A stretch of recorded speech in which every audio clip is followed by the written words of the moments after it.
Sziasztok! Sok szeretettel köszöntelek benneteket itt a YouTube csatornámon. A mai videónak a címe az újrakezdők, avagy inspiráló emberek a hétköznapokban, és ennek az egész videónak és a beszélgetéseknek az ötlete az onnan indult el, hogy szeretnénk számotokra bemutatni olyan embereket, hétköznapi embereket, akik az életükben többször fordultak az újrakezdés irányába, többször indultak el egy olyan úton, amire igazából nem is számítottak, és szeretnénk ezek által a beszélgetések által nektek átadni egy olyan inspirációs csomagot, hogyha esetleg ti is úgy érzitek, hogy valamerre másfelé húzna a szívetek, másfele kellene indulni, hogyha meghallgatjátok ezeket a beszélgetéseket, hogy erőt tudjatok ebből meríteni, inspirálódni tudjatok, ötleteket tudjatok felvenni, vagy esetleg egy-egy olyan gondolatmorzsát, magot magatokkal vigyetek, ami majd titeket elindít ezen az úton. És a mai napon az első beszélgető társam dr. Kővári Kata coach lesz. Nem árulok el azzal nagy titkot, hogy nekünk azért van némi ismerettségi alapunk, egész pontosan honnan is ismerjük egymást. Kata, segítenél egy kicsit nekem? Sziasztok, üdvözlök mindenkit! Mi Orsival egyetemen találkoztunk, évfolyamtársak voltunk a jogi egyetemen, úgyhogy az ismerettségünk az sok évre tevődik vissza. Vérbeli újrakezdők vagyunk mind a ketten, ahogy látjátok és majd halljátok is a beszélgetésünk során. Igen, mert hogy most itt ülünk Orsi kanapéján, és én akkor, annak idején nem gondoltam volna a jogon, hogy egy teljesen más kontextusban mind a ketten szakmaváltóként fogunk ilyen izgalmas témákról beszélgetni. Igen, és annak az apropója, hogy mi itt ülünk igazából, az én karrierváltásom és újrakezdésem, ami egyszer csak találkozott egy online csatornán azzal, hogy Kata is karriert váltott, illetőleg jelentős mértékben újra tervezett, akár az életútját véve, akár a mindennapi életét véve, akár a tanulmányait véve, illetőleg az egész életed áthelyeződött tulajdonképpen az itteni biztonságos közegből egy teljesen más országba. Úgyhogy kezdjük az elejéről. Igen. Bátran így az egészet.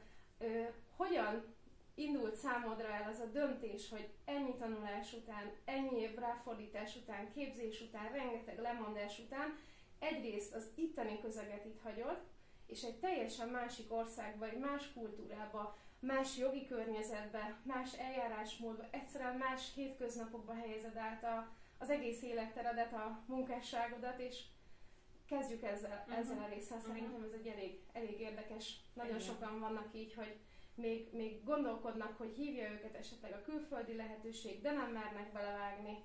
Úgyhogy erre lennék első körben kíváncsi. És jó, bátran mindent, amit úgy érzel, hogy szívesen megosztanál. Igen, jó sok kérdést érint, tehát jó sok kérdést érintettél, Orsi, megpróbálom ketté szedni, két témakörre szedni. Az egyik a karrier téma, a másik meg, hogy kerültem én újrakezdőként külföldre. Talán ez utóbbival kezdem, ez a rövidebb. Ugye én lediplomáztam a jogon, elkezdtem a pályán tevékenykedni, tanulni. Mindig is éreztem egyébként, hogy ez nem az én utam. Minden esetre sok-sok év eltelt, és találkoztam a férjemmel, aki egy külföldi valaki, és egy óriási döntéshelyzetbe kerültem, hogy akkor hova tovább, ki marad, ki költözik, és végül is úgy döntöttem, hogy kettőnk közül én vagyok az, aki kisebb erőfeszítést kell, hogy tegyen ahhoz, hogy ezt az újrakezdést bevállalja. Tehát akkor én ezt bevállaltam, úgy éreztem, hogy érdemes és mennem is kell, ezzel a mai napig így vagyok egyébként. Úgyhogy így kerültem külföldre, és így mentem keresztül ezen nevezhetjük krízis helyzetnek ezt is, óriási változás otthagyni a első újrakezdés igen, a történetben. Valóban új nyelv, új kultúra, és akkor a másik vetülete pedig, a második újrakezdésem az ugye a karrierváltás. Annak a kis magva az bennem már gimnáziumban ott csírázott a segítő szakma iránti érdeklődés. Jelentkeztem is pszichológiára, ahova első körben nem vettek föl, második körben meg bevallom nektek, hogy nem volt bátorságom jelentkezni, menjünk a jogra. Még egy kapocs, én is egyébként jelentkeztem. Igen, csak úgy egy kis közé szórásban, mert meg fogjátok látni, hogy számtalan párhuzam van a mi munkásságunk, érdeklődési területeink között, attól függően, hogy két másik irányba indultunk el. Igen, ez is egy nagyon érdekes dolog. Második körbe beadtam a jogra a jelentkezésemet, felvettek, elkezdtem, és végig ott volt bennem az az érzés, hogy ez egy racionális döntés volt. Ezt nagyon agyból csináltam. Utána a munkával töltött évek során is ugyanezt éreztem. Tovább megyek, azt is éreztem, hogy ez nem az én életem, ez nem az én szakmám, ez egy szerep. És ez egyre nehezebb volt ennek az elviselése, hogy ez egy szerep, abszolút nem önazonos. A hiányérzet növekedett, és ezen a ponton ismertem meg a férjemet, családot alapítottunk, megszülettek a gyerekek, ami ilyen 3-4-5 év szünetet hozott ebben a témában, tehát kicsit félretettem. Ugyanakkor ott volt a lelkem mélyen, hogy ezzel szeretnék kezdeni valamit. A külföld az egy újrakezdési lehetőség volt, és ott motoszkált bennem folyamatosan a kérdés, hogy hogyan tovább, mi lesz velem. Ennek voltak mélységei, amikor az ember nem tudja, hogy hogyan tovább, de azt tudod, hogy mindenképpen szeretnél lépni, az egy szorongató helyzet. És ebből szerencsére azt hiszem pontosan egy éve rátaláltam egy szuper jó képzésre. Ez egy online coach képzés, az Életöröm programoknál végeztem. Beiratkoztam, elkezdtem, és akkor onnantól kezdve egy óriási megkönnyebbülés és egy hazaérkezés élmény van, vagy jellemzi a hétköznapjaimat, mert végre az az űr, ami ott átongott nagyon-nagyon sok éven át, most végre nincsen, és úgy érzem, hogy ez egy hivatás, és innen rajta vagyok az úton, ami hosszú, mindennapos tanulás, de ez a szép benne.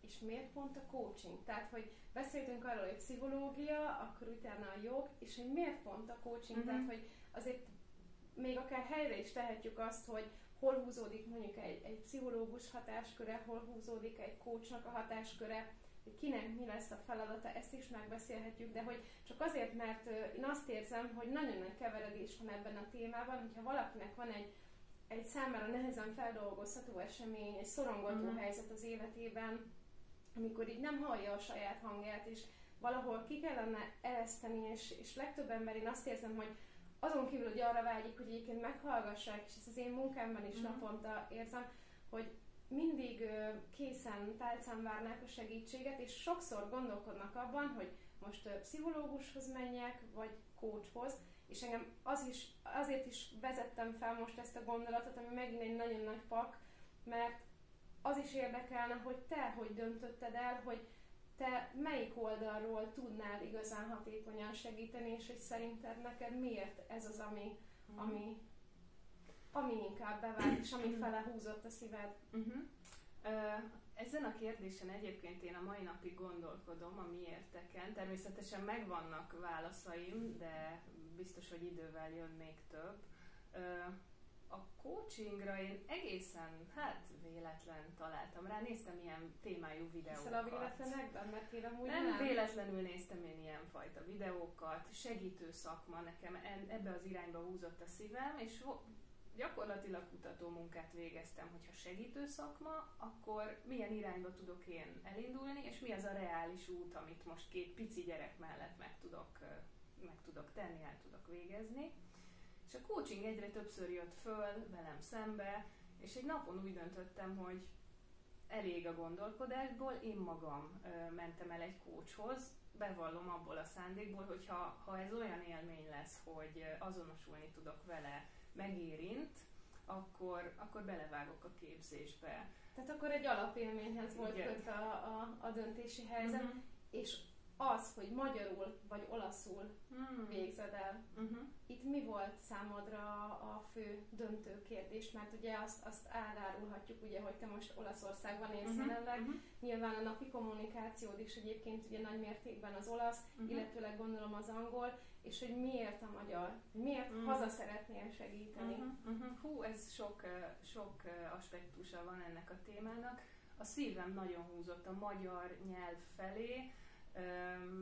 Ez az anyanyelvem, és anyanyelvemen megnyilvánulva erősebbnek és profibbnak érzem magam. Ez az egyik. Ebben nyilván van egy racionális oldal, meg egy olyan oldal is, hogy ha már külföldön vagyok, és azért hiányzik az anyanyelv használata, akkor milyen jó, hogy már online is lehet dolgozni, és milyen jó, hogy akkor így tudok magyarul Ez segíteni. is majd egy nagyon jó téma lesz, vissza fogunk rátérni az online segítőségre. Na de, akkor ott tartottunk, hogy elmentél egy coachhoz, meg legyen az aha élmény, hogy én ezt szeretném, ez lesz az én utam, és akkor úgy nézett ki, hogy ez lesz a te utad, eldöntötted, hogy magyar iskolát, képzőintézményt választasz, és akkor hazafele dolgozol. És mi kellett ehhez az egészhez, ahhoz, hogy te azon kívül, hogy ezt te úgy érezted, hogy ez az én utam, ezt meg kell próbálnom, ott egy hívóerő, mert azért azt lássuk be, hogy sokunk számára vannak olyan időszakok, amikor azt érezzük, hogy valahogy ez most így nem mehet tovább, valami újat kéne lépni, de nem tudjuk. A legelső probléma az még, hogy nem tudjuk, hogy mit csináljunk, hogy hova menjünk, hova nyúljunk, mihez értünk egyáltalán, mi hív minket. Ez általában kinek, hogyan, sugallat alapján, hosszú évek alatt, olvasásélmény, megnéz egy videót, inspirálódik, valami kialakul. Utána megvan az, hogy valahol keressük meg, hogy akkor merre menjünk, akkor utána jön az a része, hogy akkor az anyagi része, a mennyi áldozattal jár, mennyit kell tanulni. Még ha az embernek nincsen családja, meg nincsenek gyerekei, akkor azért egy kicsit szabadabb a rendszer, de itt volt 2 kisgyerek is, van egy külföldi élet is, és hogy te hogyan mérlegelted ezt az egészet, hogy jó, megvan, hogy mit szeretnék, megvan az irány, de hogy be tudom-e vállalni, hogy számodra, a családod számára ez milyen fajta változást hozott, összefonódást, hogy kellett ezt menedzselni, mert legtöbbször itt látom én a saját, akár vendégeimmel folytatott beszélgetés során ez elakadás, hogy a menedzsment, meg az összetartás, meg a támogatottság, mert sokszor azt mondják, hogy jó, hát van egy szakmát, 20 évet csinálod, miért akarsz te most a homlokegyenes teljesen más csinálni, és hogy nincs meg ez hogy alakult ez nálad, és hogy lehetne úgy alakítani, akár ha valakiben megszületik majd egy ilyen ötlet, hogy támogatásra leljen. Van erre valami jó tipped? A saját élményből tudok erre válaszolni.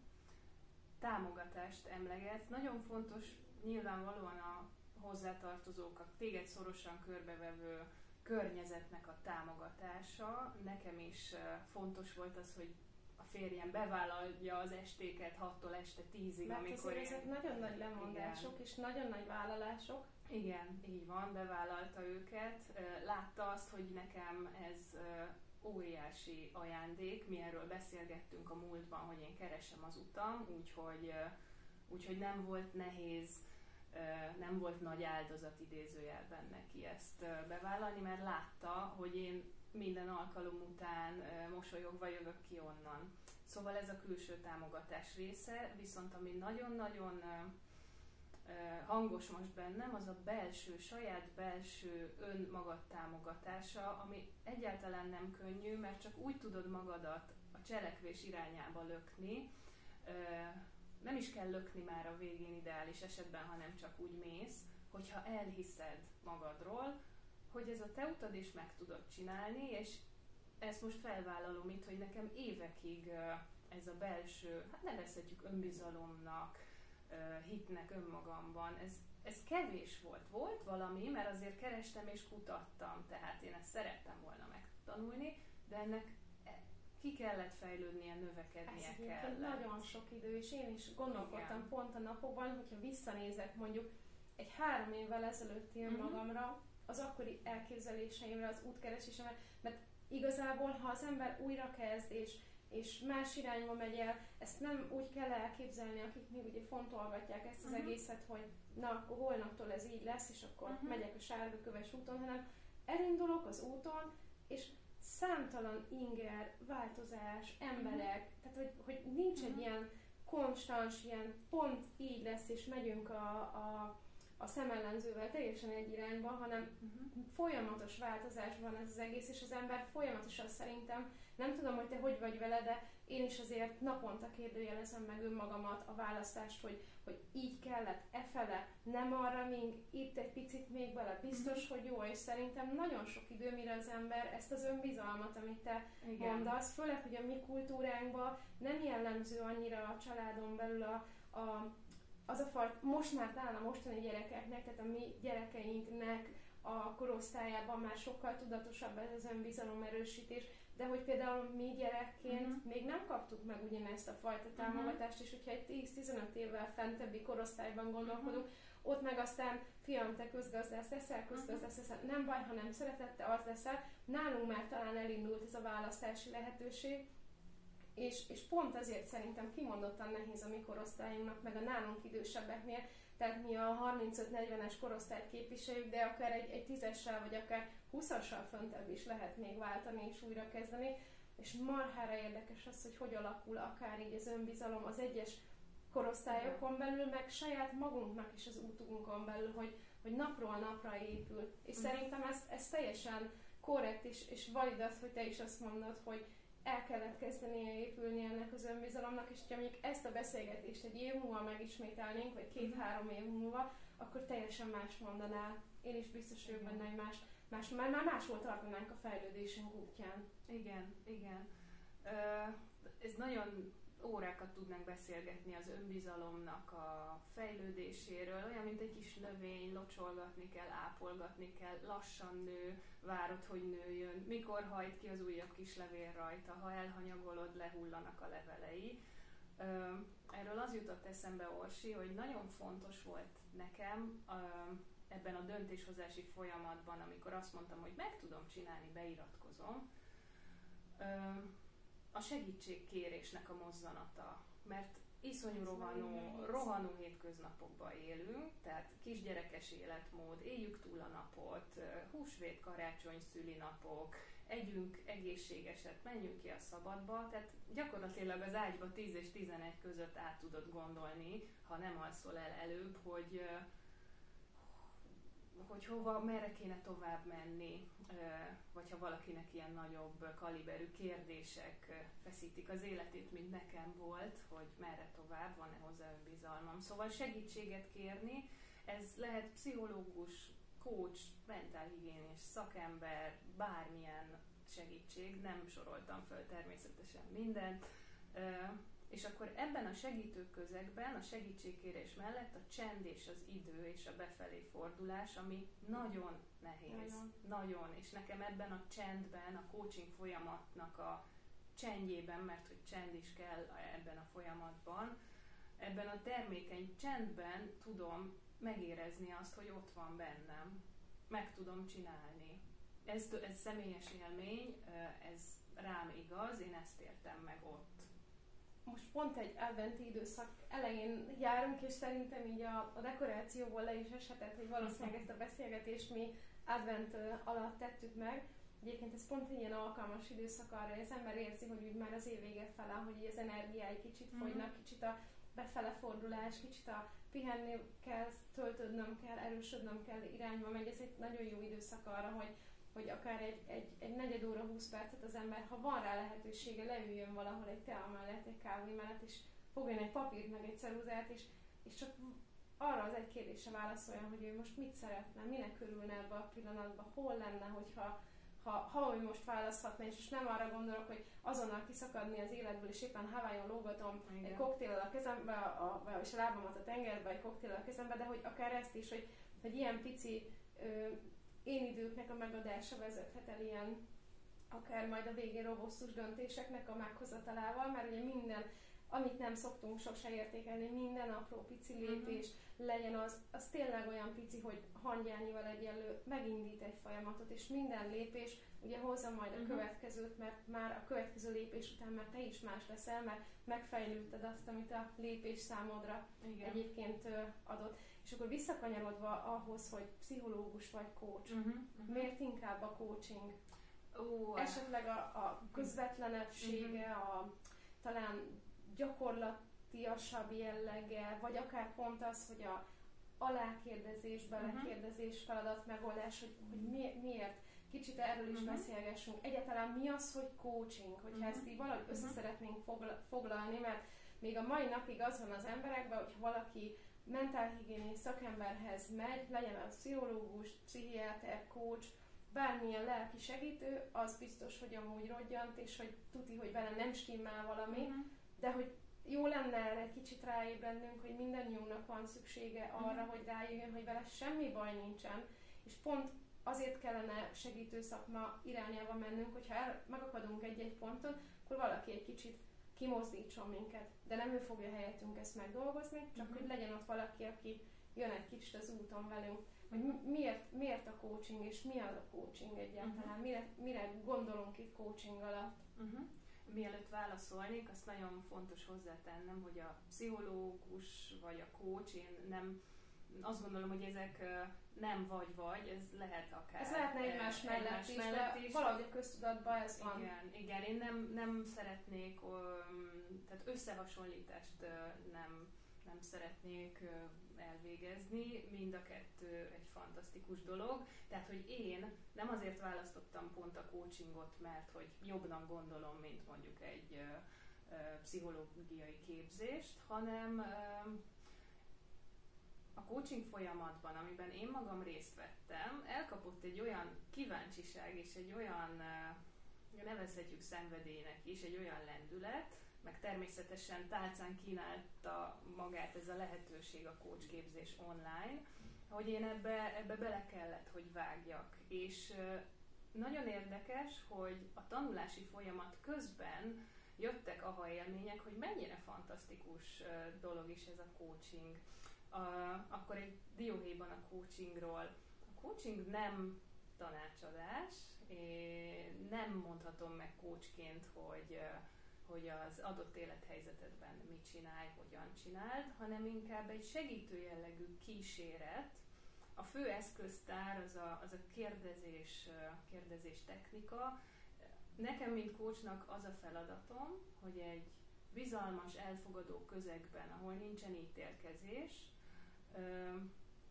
a kliensnek alkalma legyen kitenni az őt foglalkoztató kihívásokat, gondolatokat, célokat, akár hiedelmeket is, és ebben a közegben nekem olyan kérdéseket kell feltennem, amit az alany adott esetben nem kap meg kívülről, vagy akár önmagától, mert annyira benne van a saját kis problémájában, hogy ezek a kérdések adott esetben nem jönnek. Tehát egy ilyen motiváló, kreatív teret hozunk mi létre.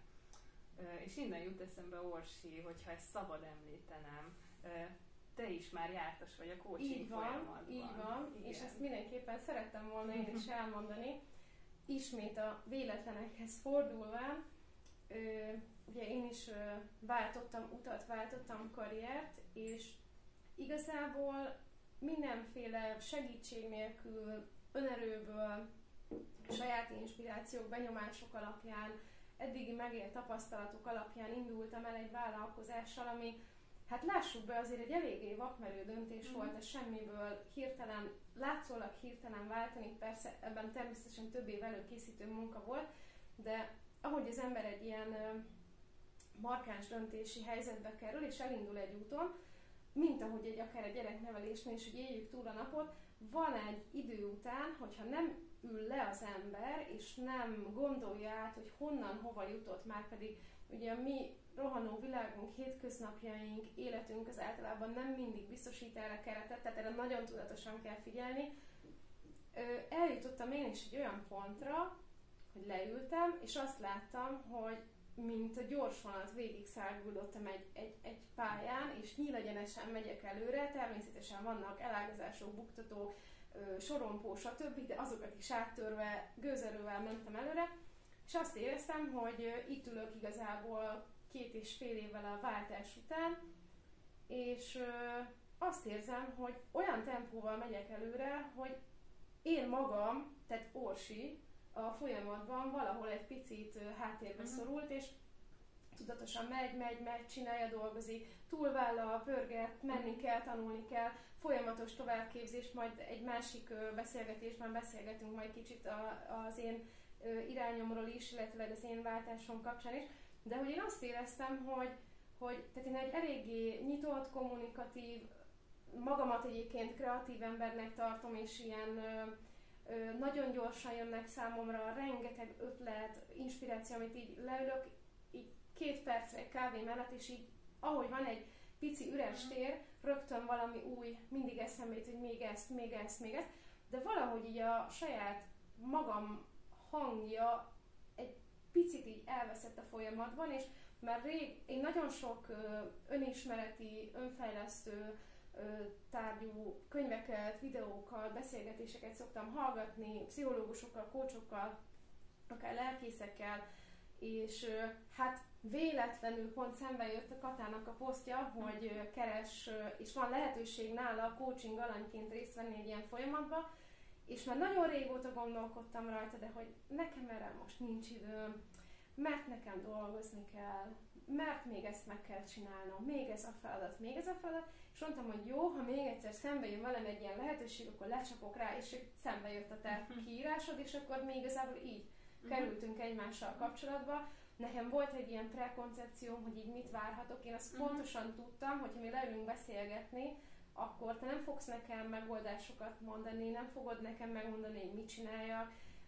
Nem arról lesz szó, hogy én csak leülök, és te így teljesen fakófával csendben hallgatod az én történetemet, és akkor mondod, hogy ez nagyon érdekes, meg mit tudom én, tehát azt tudtam, hogy egy ilyen aktív dolog lesz, meg azt is tudtam, hogy kivételesen egy kicsit vissza kell fognom magam, és át kell adnom a gyeplőt másnak, ami nekem egy kicsit egy nehézségem egyébként, és hogy ebből a folyamatból biztos, hogy tanulni fogok, és ezért is kerültünk még kapcsolatba, meg ugye kereslek meg téged, hogy nézzük meg ezeket még nem is mondanám elakadásnak, de hogy amikor már körvonalazódik, hogy valahogy itt egy picit változtatni kell, és benne van a lehetőség az emberbe, de ő a saját mókuskerekéből nem lát ki. És hogy ez annyira jó, hogyha van egy plusz ember, aki például Kata személyében, akinek így összefoglalván, aki nem csak, hogy meghallgat, hanem keretbe teszi azt a mókus keretet, vagy kereket, amiben benne pörög az ember,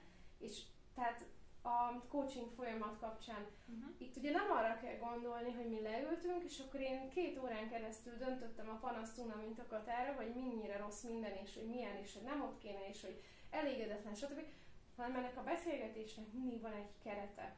És már az, hogy keretben kell gondolkodni, és keretben kell előkészíteni a saját gondolatvilágomat, érzéseimet, tapasztalataimat, és a kereten belül a coach vezet, és terel, és kérdéseket tesz föl, és célzottan alákérdez, mellé kérdez, rávilágít olyan dolgokra, amire, hogyha nem ülsz le egy órára, és nincs egy szakszerű segítséged, nem fogsz rájönni. Írhatsz naplót, gondolataidat lerajzolhatod, bárkinek elmondhatod, szomszédnének, barátnőnek, de hogy kell egy ilyen külső keret, és igazából maga az a coaching folyamat, ez ugye erre épült, hogy keretek közébe tenni mindent, és ha én jól éltem meg ezt a folyamatot, és az alá segítő, támasztó kérdésekkel, feladatokkal igazából elindított el egy gondolkodási folyamatot bennem. És ezáltal tudtam én változtatni a saját helyzetemen, mondjuk így, vagy elakadásaimon. Igen, nagyon jó, hogy behoztad ezt, Orsi, hogy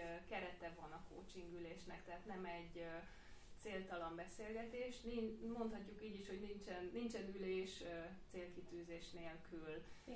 Ez mankó is, és egy olyan dolog is, ami segít előre. Egy sorvezető. Így van, és még azt nagyon fontos ide behoznom, hogy ami miatt én mélyen hiszek ebben a módszerben, az, hogy a coaching, mivel nem ad tanácsot, de ugyanakkor van egy kerete, megyünk valami felé, a megoldás felé, legyen az egy érzés, egy cselekvés, bármi, ad az ügyfélnek egy olyan megoldást, ami az övé, ami az ő saját belső erőforrásából születik meg. A coach csak bábáskodik ennél az ülésnél, ha már ez a metafora jött, és akkor megszületik a te saját felismerésed, ami a tiéd, és ennek van egy olyan hatása is, hogy akár hosszú távon is, hogyha probléma van, a coaching szemlélet arra tanít, hogy cselekvően menjünk a problémán, nézzük meg azt a problémát. Tehát egy proaktivitást hoz be mindig a folyamatban, a passzivitás helyett. Így van, cselekvőképesség, ahelyett, hogy a kész tanácsot becsomagolva megkapod, és vagy működik, vagy nem, szaladsz megint segítségért utána, ha nem.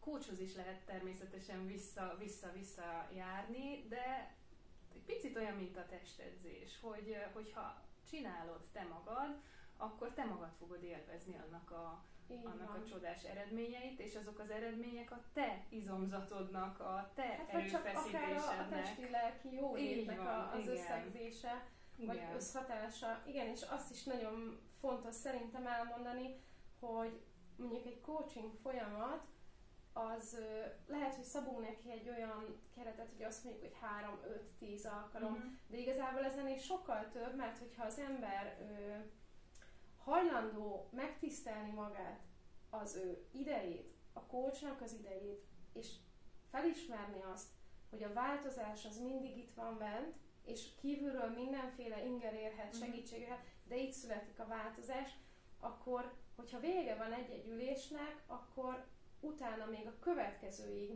még akár ha 1 hét telik el, ha 2 hét telik el, azért ezek a gondolatok pörögnek az emberben, és elkezd ilyen, legalábbis nálam így működött, ilyen képszerűen így felülvizsgálni ezeket a helyzeteket, amiről beszélgettünk a adott napi cél kapcsán. Mert ugye mindig így kezdünk, hogy ennek a beszélgetésnek most ez lesz itt a célkitűzése, vagy te határozod meg, vagy ha nekem van egy olyan témám, akkor azt átformálva, de hogy tehát ez nem 5 alkalom, nem arról szól, hogy most 5-ször elmegyek valahova, és akkor nekem az ott úgy hú de jó lesz, hanem ez egy menet közben is, meg hosszú távon is még azért túl terjed bőven ez az egész gondolkodás és változtatás, változás, beindítás azon a 60 perc vagy 90 perces időkereten, ami általában egy ilyen ülést jellemez. Szóval ez ezért értékes szerintem, mert kicsit rávezet arra, hogy neked kell tényleg proaktívan tenni ahhoz, hogy a változás elinduljon, és amint rálép valaki a változás útjára, még inkább ugye hétről hétre, mert ugye azt is mondjuk el, hogy azért, hogyha az ember belead ebbe a folyamatba, akkor minden héten már egy picit másképpen ül oda ugyanarra a beszélgetésre.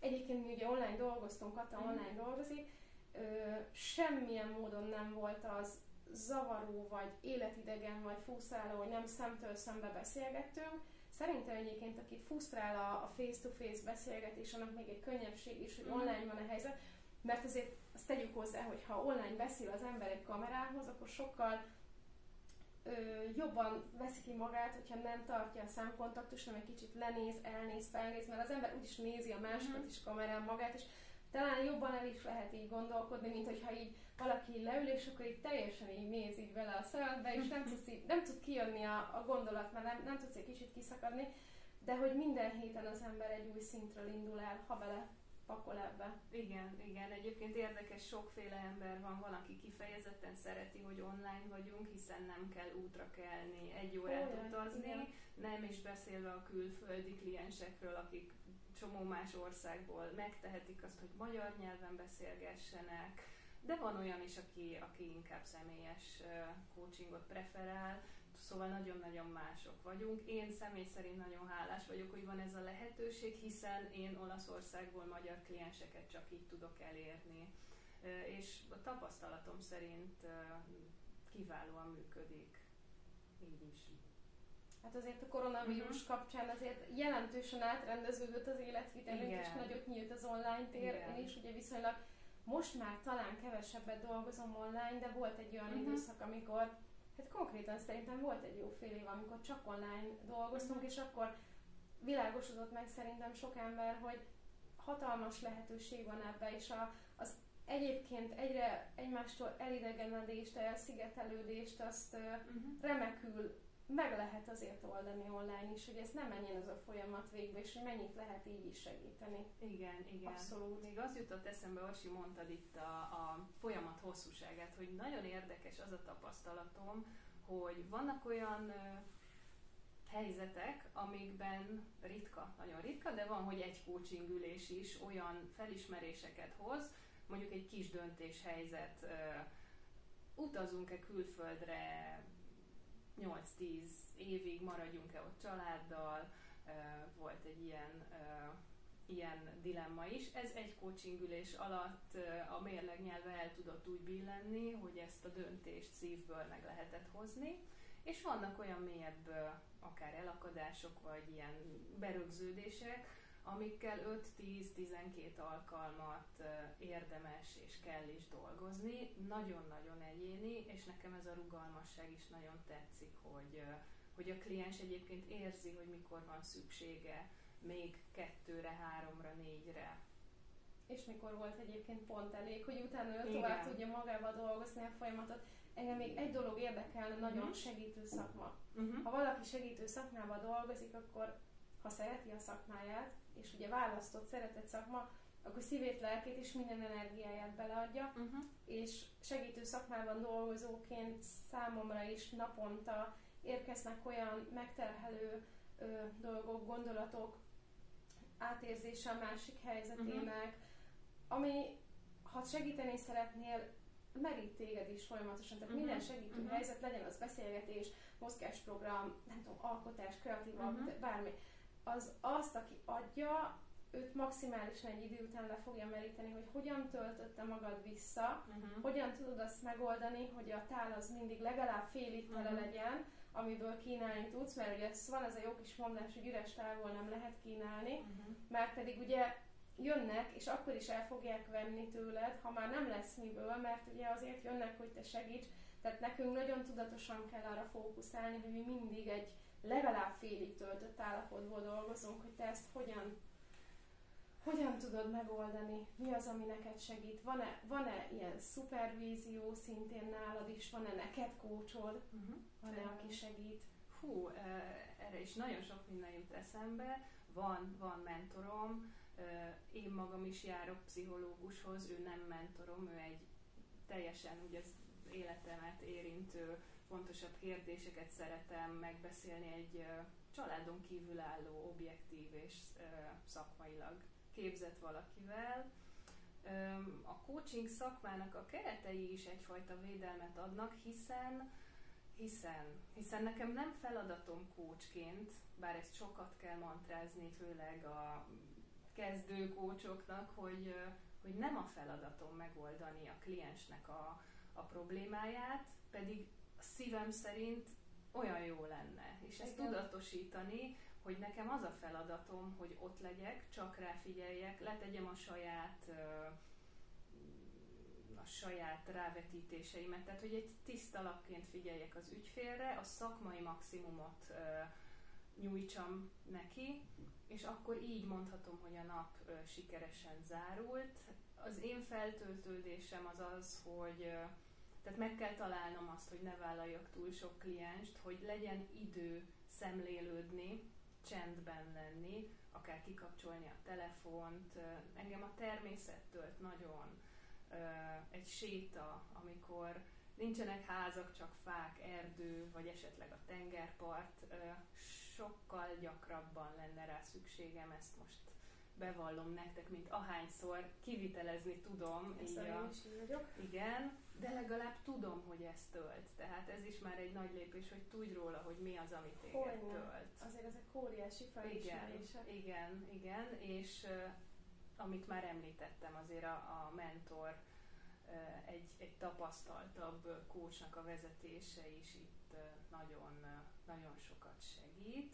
Egy dolgot még el szerettem volna mondani, itt a pszichológus kérdezte, Dorsi, csak elsiklottam felette, hogy mi a különbség coach és pszichológus között. Nagyon röviden és nagyon teljességigénye nélkül a coaching jelen fókuszú, a pszichológusnál töltött alkalom pedig a múltbéli elakadásokat gyógyítja, oda fókuszál, arról beszélünk, ami a múltban nehéz volt, és arra szentelődik maga az alkalom, traumák, vagy annál kevésbé, tehát hogy traumának nem nevezhető, de mégis olyan témákkal, amik a múltban történtek, és a kliens szeretne velük foglalkozni.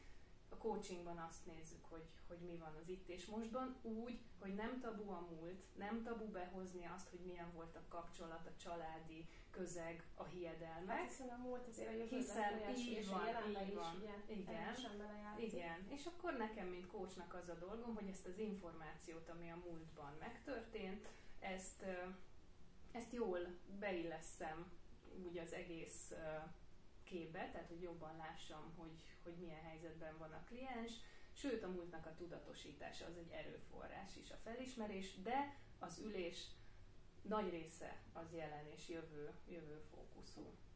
Ez még fontos. Szerintem ez egy nagyon-nagyon fontos gondolatsor volt, és jó, hogy ezt megosztottad így velünk, mert sokszor azt érzem, hogy ez is egy nagyon nagy kérdés, hova menjek és kitől kérjek segítséget, mert nem tudják az elakadásnak a mienségét, és talán ezért van az, hogy sokan nem jó helyre mennek, kipróbálnak valakit, nincs meg a kémia, mert azért lássuk be, ehhez kell kémia.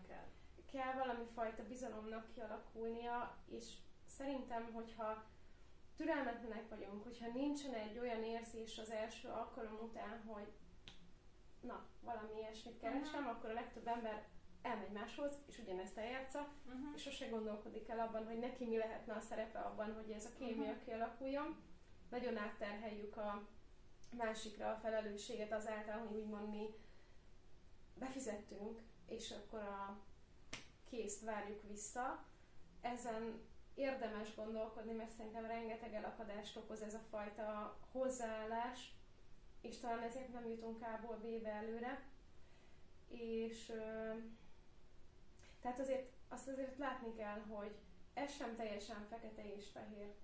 Tehát nincsen egy teljesen készen kapható semmi, tehát folyamat, idő, energia, természetesen pénzbefektetés, de szerintem a legjobb befektetés az embernek az önmagába való befektetés, ami legyen testi egészség, mentális egészség, a kettőnek az egységének a megbonthatatlanságát figyelembe venni, szerintem ezzel tudunk épülni leginkább. Engem még egy dolog érdekelne, hogy akkor megbeszélvén azt, hogy te hogy indultál, mit adott neked, hogy néz ki egy folyamat, mi a különbsége a pszichológia és a coaching között, ki az, akiket te szeretnél most megszólítani, kiket vársz, kiknek tudsz te most segíteni, ki az, akinek azt nem mondom, hogy örülnél, mert szerintem minden megkeresés, vendég, ügyfél, hívjuk, páciensnek, mindegy ki, hogy hívja, egyfajta fejlődési lehetőség nekünk is, pont azért, mert semmi sem fekete és fehér, és nem lehet azt mondani, hogy na, én csak rájuk fókuszálok, mert az egy idő után baromi unalmas.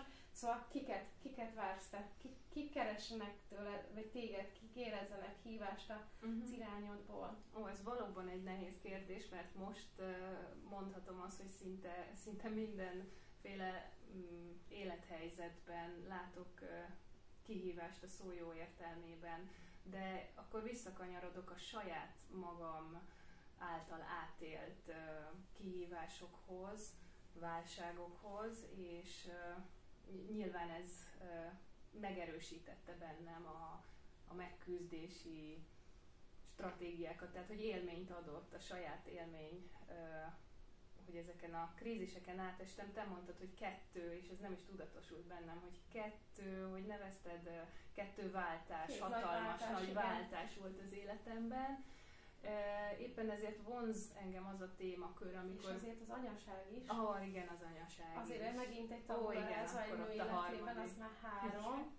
Szóval amikor a változtatásnak a gondolata valakiben ott csírázik, de még nem tudja, merre induljon. Nem tudja azt se, hogy váltani akar-e vagy sem. Ez a káoszos állapot, amikor segítségre lenne szükséged, de nem tudod, merre indulj. Na, az ilyen témák különösen érdekelnek, amikor valakinek az önazonos útját keressük, és még nem tudja a kliens, hogy merre van, de él benne a vágy, hogy ő ezt szeretné megtalálni.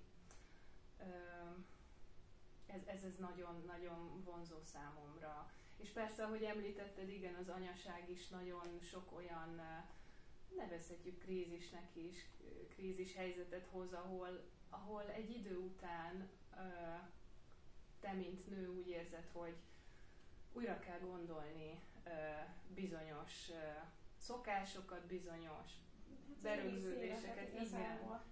Igen, ahhoz, hogy te jól működj, hogy adj magadnak, hogy azáltal tudj többet adni, erre akár lehet stratégiát készíteni. Úgyhogy igen, ez a tervezés, újrakezdés, ez a téma nagyon-nagyon közel áll a szívemhez.